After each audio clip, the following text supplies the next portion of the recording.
Bonjour, c'est Jules Lavie pour Code Source, le podcast d'actualité du Parisien.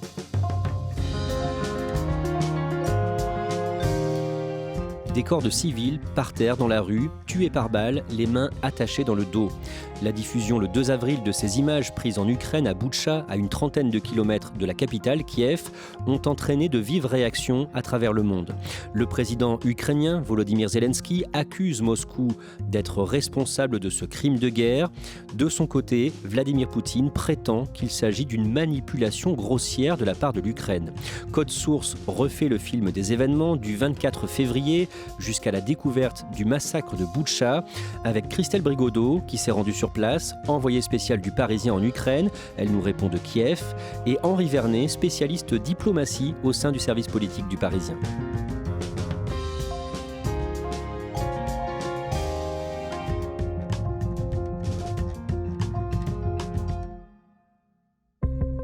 Vladimir Poutine est au Kremlin, derrière son bureau de bois, dans la nuit du jeudi 24 février. Quand il annonce le lancement d'une offensive en Ukraine, il parle d'une opération militaire spéciale. J'ai décidé de lancer une opération militaire spéciale. Son objectif est de protéger les personnes qui ont été soumises à des abus et à un génocide par le régime de Kiev pendant 8 ans. Et pour ce faire, nous nous efforcerons de démilitariser et de dénazifier l'Ukraine. Christelle Brigodeau, que se passe-t-il sur le terrain ? Concrètement, l'Ukraine entre dans la guerre sur plusieurs fronts. En fait, au nord, à l'est et au sud, la Russie lance une offensive simultanée. Nous, on se trouve dans l'est, du côté de Donetsk, donc juste de l'autre côté de la ligne de front. Et ce qui se passe, c'est du bruit, c'est-à-dire le bruit des bombardements qui commencent dès l'aube et des alarmes qui vont durer des jours et des jours. Dès le premier jour de l'invasion, les Russes annoncent avoir pris le contrôle de la centrale nucléaire de Tchernobyl, à l'origine de la pire catastrophe nucléaire de l'histoire en 1986. Quelques heures seulement après le début de l'offensive, des chars russes encerclent Tchernobyl. Les Russes retiendraient en otage le personnel de la centrale, seul à même d'intervenir en cas d'incident nucléaire. Cette prise d'otage illégale et dangereuse pourrait bouleverser les efforts entrepris pour protéger les déchets nucléaires. C'est évidemment alarmant et préoccupant. Nous la condamnons et nous demandons leur libération. Dans les premières heures, l'offensive russe semble rapide, massive, mais on s'aperçoit aussi très vite, Christelle Brigodeau, que les Ukrainiens résistent. Beaucoup s'attendaient dans les toutes premières heures de l'offensive à une guerre éclair qui allait durer seulement quelques jours. En fait, on s'aperçoit que cette défense territoriale ou cette armée ukrainienne qu'on pense très inférieure à l'armée russe sait résister avec ses moyens, c'est-à-dire en se défendant de manière très mobile, avec certes peu de matériel, mais une volonté incroyable. Henri Vernet, le dimanche suivant, le 27 février, Vladimir Poutine menace d'utiliser ses armes nucléaires. Il met en alerte spéciale les 3 composantes de l'arme nucléaire en Russie, composantes maritimes, aériennes et terrestres. Il est sur sa table extrêmement longue dans le Kremlin et il a, à quelques mètres de lui, le numéro 1 et le numéro 2 de l'armée qui eux-mêmes ont l'air un petit peu sidérés par l'ordre qu'est en train de leur donner Poutine. Dès le lendemain, le lundi 28, des pourparlers débutent entre la Russie et l'Ukraine en Biélorussie. Ce sont des pourparlers presque de pure forme, parce qu'en réalité, il n'est pas encore question d'aborder de vrais sujets, notamment il n'y a pas de cessez-le-feu, l'offensive russe bat son plein, et en plus, ça se passe en Biélorussie, qui n'est pas du tout un État neutre, puisque c'est au contraire un vassal de Poutine, et que les forces biélorusses ont au minimum accompagné et laissé passer les troupes russes qui partaient à l'offensive en Ukraine. Le 1er mars, les bombardements s'intensifient à Kiev et vous êtes sur place pour le Parisien, Christelle Brigodeau. Qu'est-ce que vous voyez ? On voit une capitale qui s'est transformée en champ de bataille, avec d'un côté les Ukrainiens qui ont transformé tous les carrefours en véritables postes de combat. Il y a des tranchées qui ont été creusées dans la ville. Il y a eu des traces des premiers combats, notamment des véhicules russes. Donc on voit un bus criblé de balles, on voit des véhicules incendiés, des douilles partout qui jonchent le sol sur une autoroute. Et ce 1er mars, une image qui va frapper l'opinion mondiale, c'est cette tour de télévision qui domine Kiev, bombardée par les Russes. D'ailleurs, les Russes ratent leur cible puisque la tour de télévision est encore aujourd'hui toujours là, mais c'est vraiment un symbole de la capitale attaquée. Le jeudi 3 mars, la ville de Tchernigiv, dans le nord du pays, est touchée par un bombardement meurtrier. On est à 150 km au nord de Kiev et le bilan est de 47 morts d'après les Ukrainiens. Le lendemain, la Russie s'empare d'une centrale nucléaire importante, Henri Vernet. Oui, c'est la centrale de Zaporijia, c'est la plus puissante d'Europe. Il s'en empare et surtout les troupes déclenchent un incendie dans cette centrale, ce qui évidemment sème tout de suite une vague d'effroi. Quel est le message ? Le message, c'est de dire attention, nous, nos troupes sont maîtres de tout le nucléaire en Ukraine et donc évidemment on pourrait déclencher une espèce d'apocalypse. C'est une façon de dissuader et de faire peur. Le même jour, le 4 mars, l'OTAN rejette la création d'une zone d'exclusion aérienne en Ukraine. Henri Vernet, pourquoi le président ukrainien Zelensky avait demandé ça ? L'idée, c'est d'interdire le ciel au-dessus de l'Ukraine aux bombardiers, aux chasseurs et aux missiles russes. Mais pour cela, il faudrait évidemment envoyer des avions de l'OTAN, des avions américains ou européens. Et ça, l'OTAN, l'Occident, s'y refuse absolument. Pourquoi ? Parce que ça voudrait dire devenir un co-belligérant, ce qui pourrait évidemment déclencher une troisième guerre mondiale. Nous avons clairement dit que nous n'interviendrons pas en Ukraine, ni au sol, ni dans l'espace aérien. Notre évaluation est que nous comprenons le désespoir, mais nous pensons que si nous agissons ainsi, nous pourrions nous retrouver dans une guerre totale en Europe qui impliquerait plus de pays.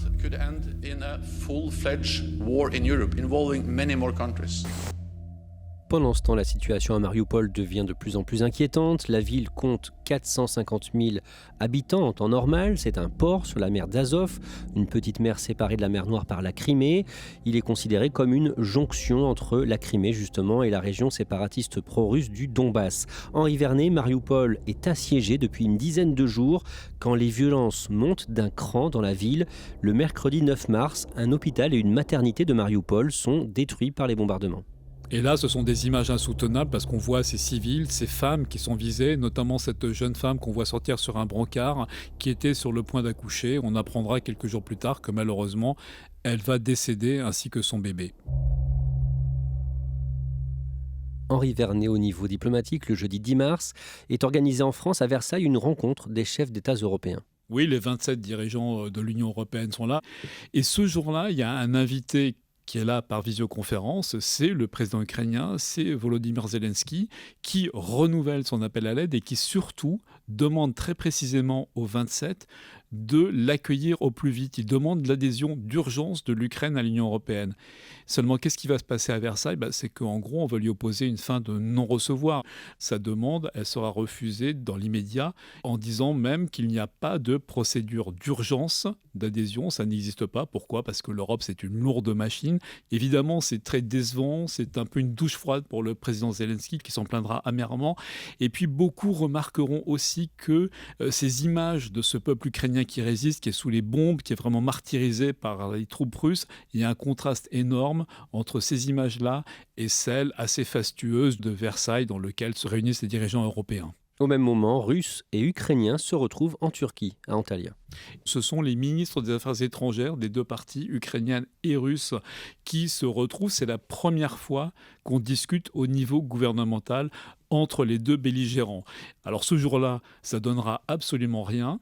Néanmoins, les ennemis se sont parlé, les deux ministres des Affaires étrangères ont discuté. Le 14 mars, une journaliste russe manifeste en plein journal télévisé en Russie en brandissant une pancarte derrière la présentatrice. On peut y lire en russe « Ne croyez pas la propagande, ils vous mentent ». Henri Vernet, le lendemain, le président ukrainien Volodymyr Zelensky fait une concession importante concernant l'OTAN, l'Alliance Atlantique. Il affirme publiquement que l'adhésion à l'OTAN n'est plus un but pour l'Ukraine, qu'il ne recherche plus ça. Et ça, évidemment, c'était la ligne rouge pendant des années de Poutine qui ne voulait absolument pas que l'Ukraine, comme d'ailleurs toutes les ex-républiques soviétiques, adhèrent à l'OTAN parce qu'il y voit un encerclement de la Russie. Dans le port de Mariupol, 2 jours plus tard, le mercredi 16 mars, un théâtre qui abritait de nombreux civils est touché par les bombes. Une femme enceinte évacuée en urgence sur une civière. Le bombardement vient de frapper en plein cœur l'hôpital pour enfants de Mariupol. Il y a des blessés. C'est le chaos. Dans ce théâtre, s'étaient réfugiés plusieurs centaines de civils pour échapper justement au bombardement, au siège sans pitié que mènent les troupes russes. Et il était d'ailleurs inscrit en très grand sur le toit du théâtre enfants, civils. Bref, c'était vraiment un refuge. Donc il y a une violation totale des lois de la guerre et une fois de plus, on va parler de crimes de guerre possibles sur lesquels on va enquêter et l'urgence de stopper cette guerre, d'obtenir un cessez-le-feu et renforcer. À l'image de Marioupol, de nombreuses villes sont touchées par les bombardements, mais Henri Vernet, à partir du 17 mars, de plus en plus de spécialistes relèvent que les forces russes n'avancent plus, elles stagnent. Ils sont stoppés comme s'ils avaient de gros problèmes de ravitaillement, tout simplement, de logistique. Les chars prennent les routes plutôt que passer à travers champs comme ils le font normalement avec leurs chenilles, tout simplement parce qu'on est au début du printemps, que le sol ukrainien est en plein dégel et que donc on s'y embourbe. Il y a aussi des problèmes chez les soldats dont on se rend compte qu'ils ont le moral à zéro, des unités d'appelés qui ne savaient absolument pas qu'elles étaient engagées dans une guerre, elles croyaient être dans des manœuvres. Et il y a donc beaucoup d'interrogations sur ces Russes, en effet, qui restent assez éloignés en périphérie des grandes villes, qui pourtant étaient clairement l'objectif à prendre pour Poutine. Christelle Brigodeau, l'armée russe est confrontée à plusieurs problèmes. Lesquels ? À une résistance qu'elle n'avait pas anticipée. Elle a aussi des problèmes tactiques, techniques et même de renseignement. Par exemple, il y a des cibles qui sont visées par l'armée russe qui sont en fait complètement obsolètes, qui correspondent à des plans qui désignaient des bases militaires mais qui existaient il y a 15 ans, qui n'existent plus aujourd'hui. Donc on se rend compte en fait que l'armée est peut-être mal préparée, qu'il y a des problèmes au niveau du commandement et qui se trouve un peu débordée par une population locale qui lui fait savoir qu'elle n'est pas la bienvenue alors qu'eux pensaient venir en libérateur d'un pays censément nazi. Et le New York Times révèle que les soldats russes utilisent souvent des fréquences radio ouvertes que les radioamateurs ukrainiens peuvent intercepter. Nos avions vont commencer à bombarder dans 10 minutes, bien reçu. Donnez-moi leur putain de position, il faut frapper, on va les réduire en pièces, ces salopards. Ça fait 1 heure qu'on vous a demandé des avions en renfort, vous avez oublié, putain. Le 19 mars, Moscou annonce avoir utilisé un certain type de missile très puissant. Oui, c'est une sorte d'arme fatale de l'arsenal russe. C'est un missile balistique hypersonique capable d'aller à 2000 km/h qui s'appelle le Kinjal, ça veut dire poignard. L'ont-ils vraiment employé ? C'est ce qu'ils disent, mais il n'y a pas de preuve irréfutable. Le 23 mars, le président ukrainien Volodymyr Zelensky parle en visioconférence aux parlementaires français, députés et sénateurs. Il déplore à ce stade au moins 121 enfants ukrainiens tués depuis le début de l'invasion. Et une nouvelle fois, il appelle à l'aide la communauté internationale. Nous avons besoin d'aide, encore plus d'aide, plus de soutien. Pour que la liberté ne perde pas, elle doit être bien armée. Les chars, les armes anti-chars, les avions de combat, la défense aérienne, vous pouvez nous aider. Le lendemain, le 24 mars, l'armée russe recule dans la capitale, Kiev. Oui, et c'est une surprise énorme parce que l'armée russe a quand même une supériorité numérique en termes de troupes, une supériorité aérienne qui aurait dû être décisive. Donc ce recul montre que toute cette offensive a été mal préparée. Elle montre aussi que sans doute Poutine n'avait pas les informations véritables sur l'état de son armée, sur l'état de préparation de ses forces.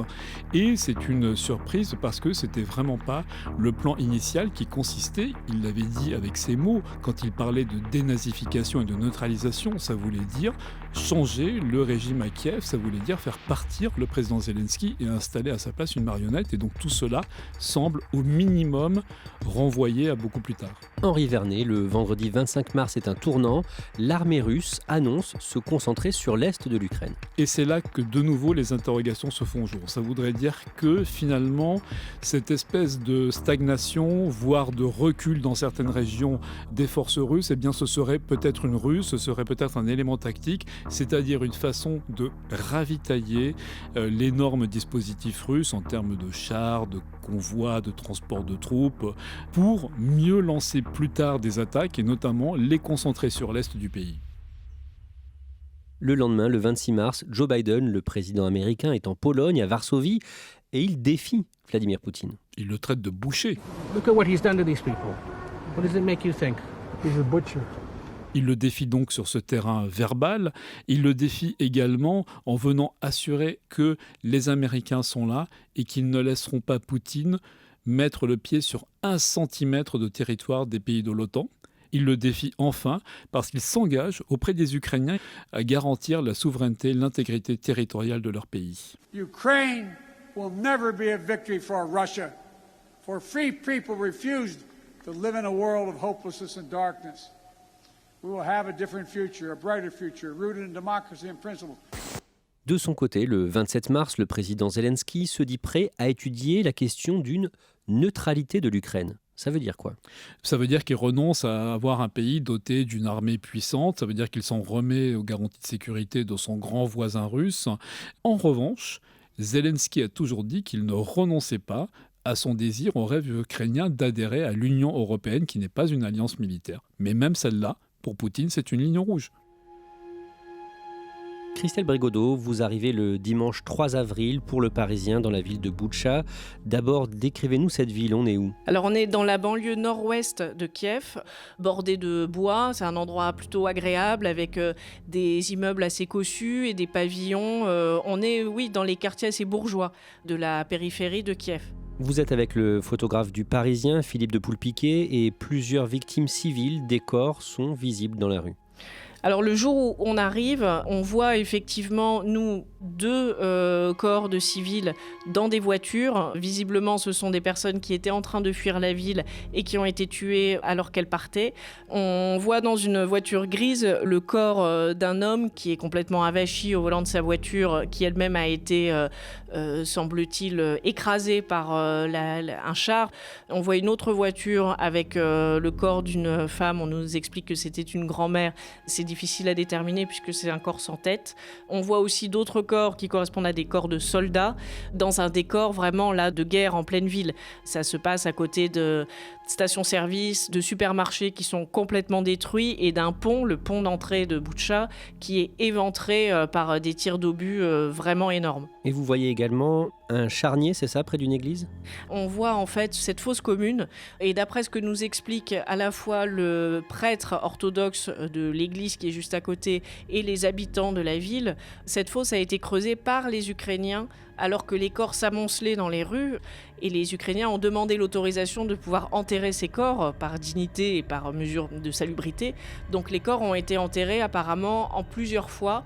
Donc je ne suis pas sûre qu'on puisse parler de charnier, mais de fosse commune, ça c'est certain. La veille de votre premier reportage à Boutcha, le samedi 2 avril, l'agence France Presse a diffusé des photos prises dans les rues de Boutcha, photos montrant des corps dont les poignets sont attachés dans le dos. On voit des personnes en jean et en parka, en basket.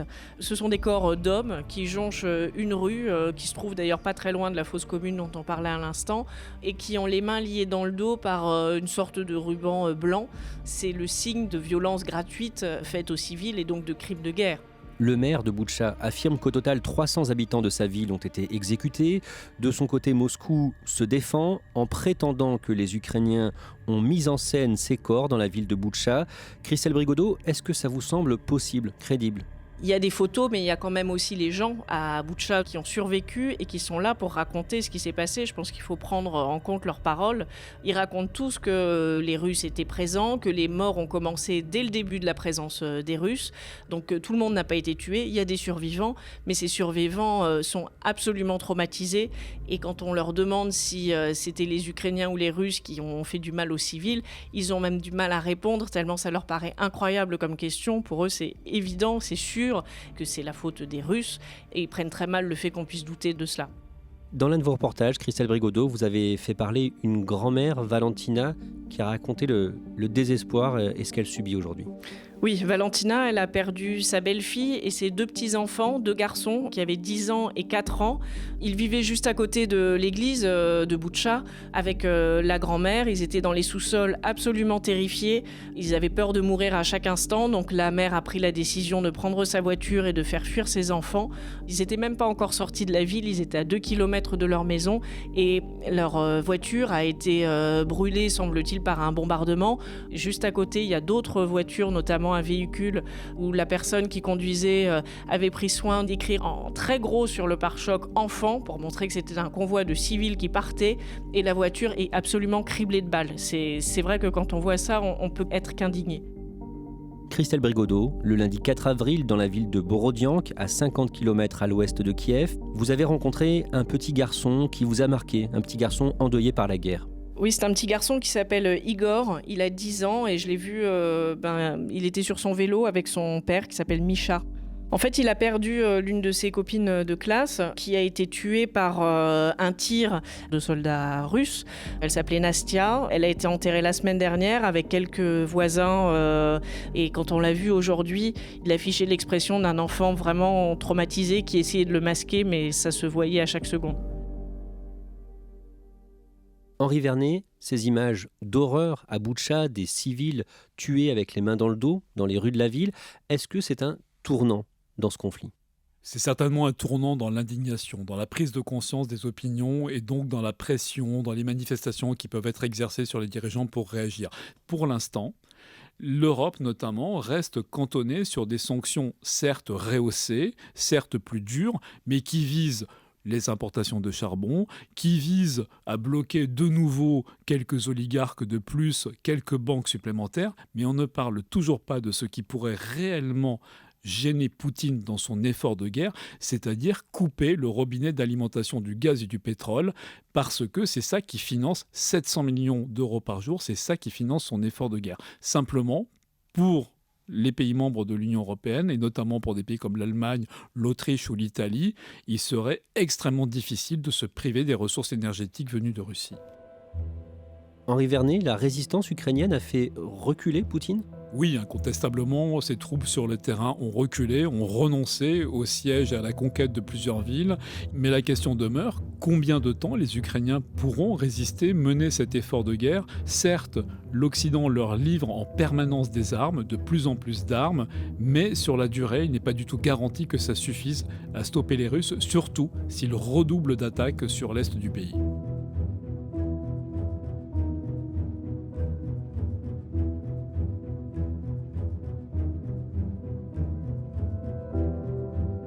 Merci Henri Vernet et merci à vous Christelle Brigodeau en ligne de Kiev. Vos reportages en Ukraine sont à retrouver sur leparisien.fr avec les photos de Philippe de Poulpiquet. Cet épisode de Code Source a été produit par Raphaël Pueyo, Thibault Lambert et Sarah Amni. Réalisation Julien Moncouquiol. Code Source est le podcast d'actualité du Parisien. Un nouvel épisode chaque soir de la semaine. Pour n'en rater aucun, n'oubliez pas de vous abonner sur votre application audio préférée. Vous pouvez nous contacter sur Twitter @codesource ou nous écrire directement codesource@leparisien.fr.